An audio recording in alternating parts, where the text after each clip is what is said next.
आता नेमकं आंदोलन कुठल्या टप्प्यावर आहे ते सांग. आंदोलनाचा टप्पा 100वा आहे.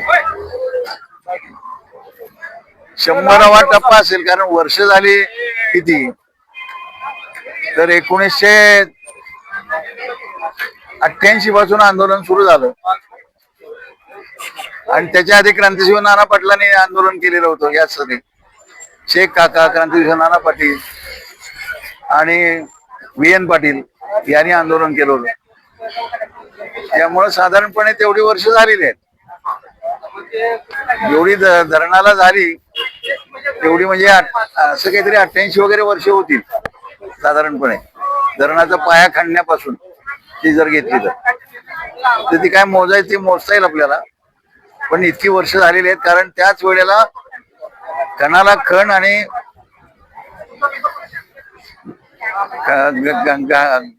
कणाला खण आणि फणाला फण असं आम्हाला देण्याचं आश्वासन यशवंतरावजी चव्हाण आणि माझ्या वडिलांचे त्यावेळचे 42 सालचे एक सत्यशोधक मित्र बाळासाहेब देसाई, या दोघांनी मिळून लोकांना दिलेलं होतं की खणाला खण आणि फणाला फण देणार आम्ही. आता हे प्रत्यक्षात कुठंच झालेलं नव्हतं, म्हणून आम्हाला यात भाग घ्यावा लागला. आणि हा भाग घेताना क्रांतीवीर नागनाथ अण्णा आणि आम्ही एकदा विद्रोही सांस्कृतिक चळवळीच्या आधीची जी दलित आदिवासी ग्रामीण साहित्य संमेलन होतं त्याच्या तयारीला बसलो होतो. आणि आम्ही बातमी वाचली की कोयनेच्या एका गावाला विजेचं कनेक्शन मिळालं, अशी कौतुकानं बातमी पेपरला आलेली होती. तर अण्णा म्हणले, कौतुकाचं काय, आपल्याकडे 67 दरम्यान वीज आली कोयनेची. मी लहान होतो त्यावेळेला. 67 साली वीज आली आणि मग त्यांना आता 88 साली वीज मिळाली, म्हणजे कसं करतायत. चला म्हणले आपण काहीतरी करूया. तर माझा काय एवढं फिरायचं जमणार नाही डोंगरातनं, तर तुम्ही आता तुमचं बाकीचं चळवळीचं सांभाळून ही चळवळ पण करा. मी त्यांचं ऐकलं, कारण ते माझ्या वडिलांचे 42 मध्ये साथीदार होते 42च्या पत्री सरकारमध्ये. आणि 87-88 ला सगळ्या चळवळीचं हे सुरू झालं. त्यातला पहिला टप्पा जो होता तो नवा कायदा, म्हणजे पुनर्वसन कायदा जो 1976 ला झाला, त्या 76च्या कायद्याप्रमाणे याला जमीन देण्यात यावी, की ज्या वेळेला हे धरण फार पूर्वीच होतं, त्यावेळेला कायदाच नव्हता, ब्रिटिशांचे काही नियम होते. तर ती जमीन वाटप हे 76च्या कायद्याप्रमाणे करण्यात यावं, असं बॅकडेटेड पद्धतीनं, पूर्वलक्षी पद्धतीनं जो काही ऑर्डर झाली, तो हा दुसरा टप्पा झाला. म्हणजे पहिला शोध मोहिमेचा टप्पा, दुसरा तो जो आहे तो हा कायदा करून घेण्यासाठी इथेच या ग्राउंडवर इथं बसायला हे रस्ते बंद, दोन्ही बाजूनं बॅरिकेड लावलेले असायचे.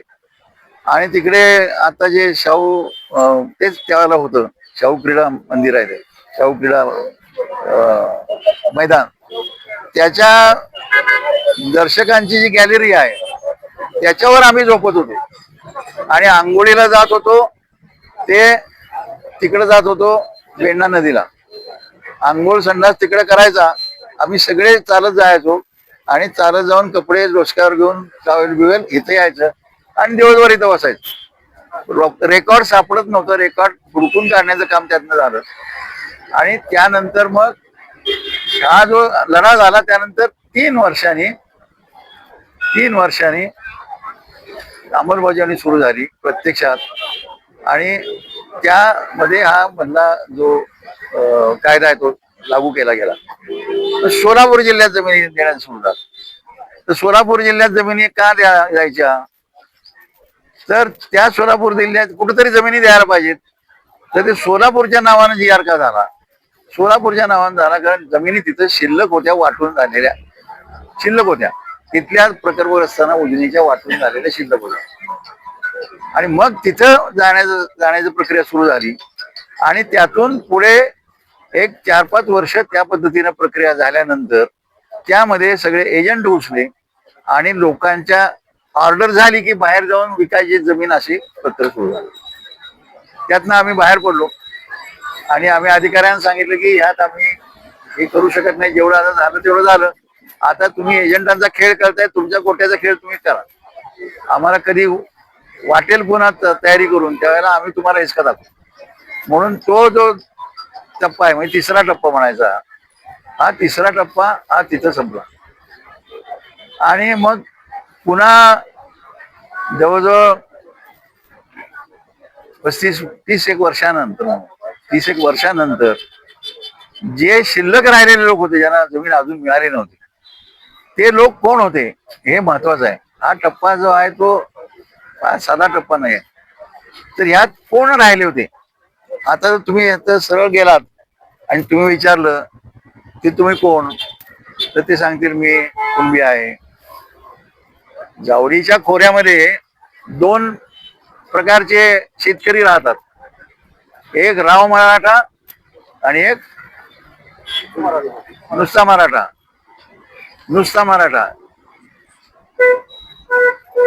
सिंधू हिंदू आहे, सिंधू. एक राव मराठा आणि नुसता मराठा म्हणजे आम्हाला लाज वाटते कुणबी म्हणून घ्यायला, म्हणून आम्ही म्हणतो की आम्ही कुणबी मराठा म्हणत नाही, पण कुणबी मराठा आणि राव मराठा. जसं इथे महाराज लोक इथे जसे इथे तारळीचे कोण महाराज आहेत, आमके आहेत, महाराज म्हणतात, पलटण असले लोक, तसे तिकडे पण शिर्के वगैरे असे लोक. तर ह्यातून लोक उठले की आम्हाला काहीच मिळालेलं नाही. आणि मग तसे पाटण दरवेरले उठले. हे लोक हे दलित जातींच्या मधले होते, बरोबर जातींच्या मधले होते आणि कुणबी मराठांच्या मधले होते जास्त. म्हणजे राव मराठांच्या मधले नव्हते. मला सांगायचं असं की कुणबावा करणार, शेती स्वतः करणारे लोक होते. ते कुळ होते पूर्वी आणि त्यानंतर त्यांना जमिनी या शिवाजी महाराजांच्या काळात कसायला मिळालेले होते, शिवाजी महाराजांच्या मुळे. अशांचे मग चळवळ ही या तिसऱ्या टप्प्यामध्ये सुरू झाली. आणि ही तिसऱ्या नाही, हा चौथ्या टप्प्यामध्ये सुरू झाली. आणि त्यानंतर मग ही चळवळ आल्यानंतर हुडकायला पाहिजे, आता कसे हे राहिलेत का नाही कोणास ठाऊक, हे खरे आहेत का नाही कोणास ठाऊक, अशी लढाई सगळी सुरू झाली. मग एकदा मोठा कार्यक्रम तिकडे कोयनानगरला, आता दिवंगत अजित पवार त्यांनी चांगल्या हेतून घेतलेला होता. आणि मग आता जे आणखीन मंत्री तिथले पाटण तालुक्याचे पालकमंत्री आहेत तिथे तुमच्या जिल्ह्याचे, ते माझाही जिल्हा तोच होता पूर्वी. तर असे ते सगळे लोक मोठे लोक होते. माझ्या आडनावाचे जे आता राजे पाटणकर आहेत वाडेवाले, ते पण होते. असे सगळे लोक होते. आणि तिथं 7-12 असे वाटप झालं. माझ्या हस्ते एक वाटप झाला, त्यांच्या 3-4 जास्त एक वाटप झाला. आणि ते सगळं होऊन बैठक आमची होणार होते त्यांच्याबरोबर, पुढे काय कसं करायचं वाटपाचं. त्याच्याकडे जाताना आम्ही लोकांच्यावर राहिलो माग. लोक म्हणाले की हे 7-12 म्हणजे पूर्वी न पिकणारी जमीन पूर्वी दिलेली आहे, ती जमीन आहे. ही जमीन तिथं खडकच आहे सगळा, ही मग आम्ही पूर्वीच कसली असतील ना. हा चौथा टप्पा इथं संपला, फसवणुकीचा टप्पा संपला इथं. आणि मग त्या बैठकीत आम्ही सांगितलं की हे तुम्ही बोगस केलेला आहे आणि हा सगळा कार्यक्रम हा लोकांच्यावर खर्च टाकण्याच्या पद्धतीनं हा केला गेला. आणि एवढा प्रचंड संख्येने लोक जमले आणि त्याचा सगळं बेंड बाजा करून टाकला. हा चौथा टप्पा इथं संपला. म्हणजे वनवास किती वर्ष लोकांनी सहन करायचा.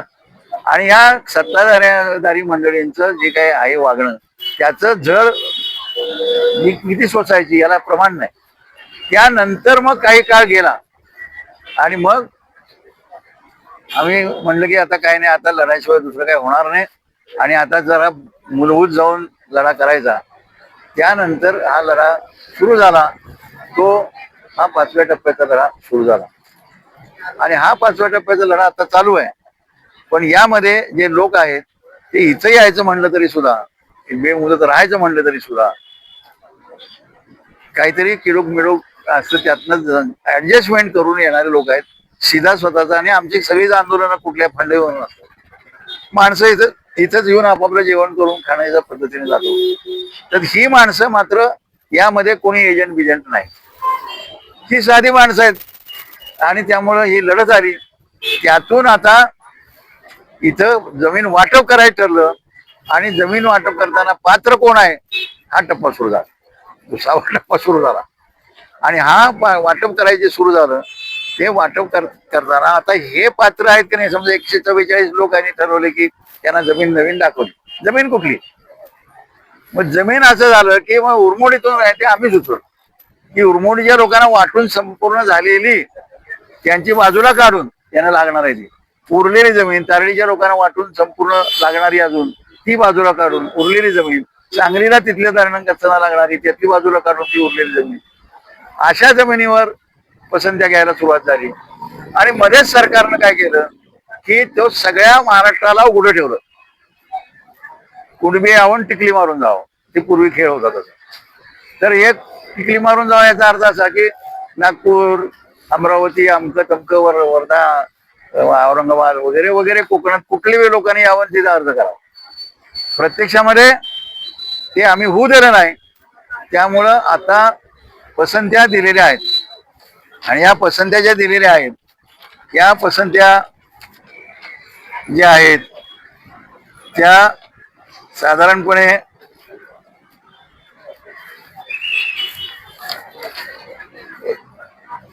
एक दोन्हीकडच्या मिळून ज्या पसंत्या आहेत त्या पसंत्या 250 ते 300च्या दरम्यान आहेत प्रत्येक तालुक्यात, जावळी, महाबळेश्वर आणि पाटण.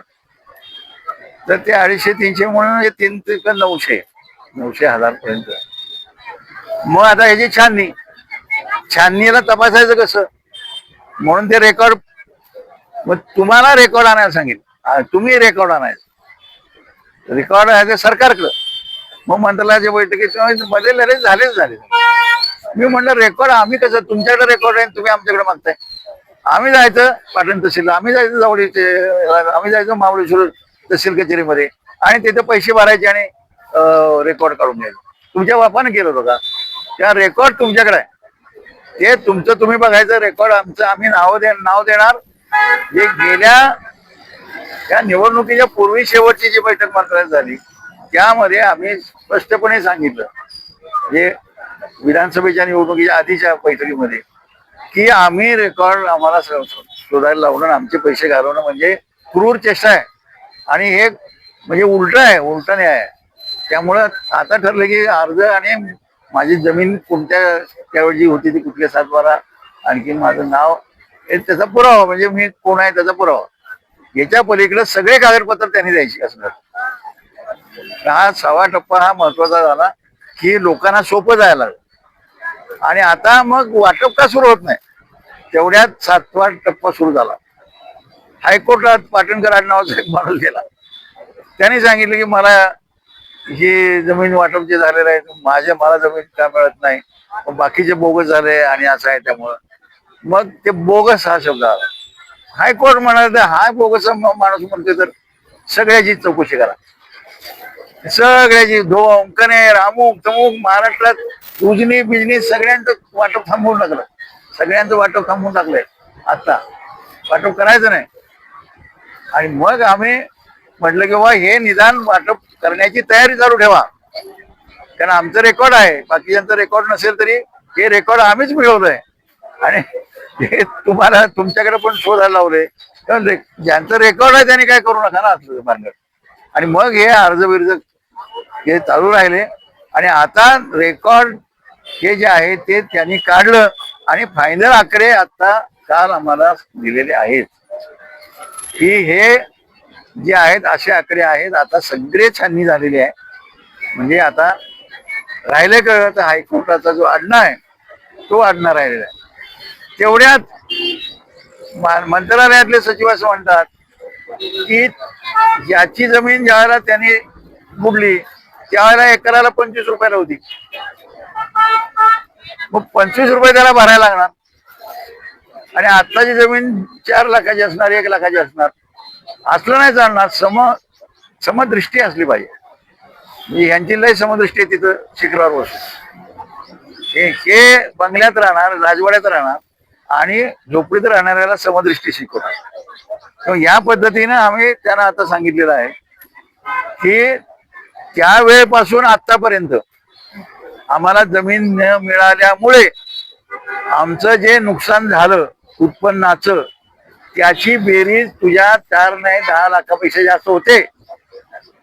त्यामुळं ते 10 लाख तुझ्यामुळं आमच्या बोडक्यावर पडलेले आहेत. त्यात तू बाकीचं काय तुम्ही करायचं नाही. हा 7व्या टप्प्याचा जो आडना आहे हा आता काढून टाकला एकदा की वाटप सुरू होऊ शकणार आहे. आणि कोर्टाला पण आपण सांगू शकणार आहोत की हे यातलं काही नाही आहे, हे सरळ स्वच्छ सुरेख आहे. बाकीचं जे आहे ते आता आम्ही आमच्या तिकडे काय चळवळ नाही आहे. आमची कोयनेमध्ये फक्त जुन्या धरणापैकी चळवळ आहे. तर कोयनेपुरता आम्ही यामध्ये सांगितलेलं आहे. त्यामुळं आता तो मंत्रालयात आता बैठक आहे. आता 5 मार्चला बैठक आहे. तर त्यामध्ये पुढचं वाटचाल ठरेल. तर बाकी सगळं मंत्रालयात आहे, इथं काय नाही. आंदोलन सुरू राहणार की आंदोलन सुरू राहणार नाही आता संपवलं. स्थगित केलं. हा तेच मग सांगितलं ना, आंदोलन स्थगित केलं आणि जर काय भानगड झाली तिथं उलटी तर पुन्हा ही जागाच आहे. परत आलं की लगेच सुरू. आता तात्पुरतं आपण स्थगित हो आता स्थगित आहे. 5ला ठरेल. 5च्या बैठकीत ठरेल की पुन्हा इथे येऊन बसायचं का नाही बसायचं.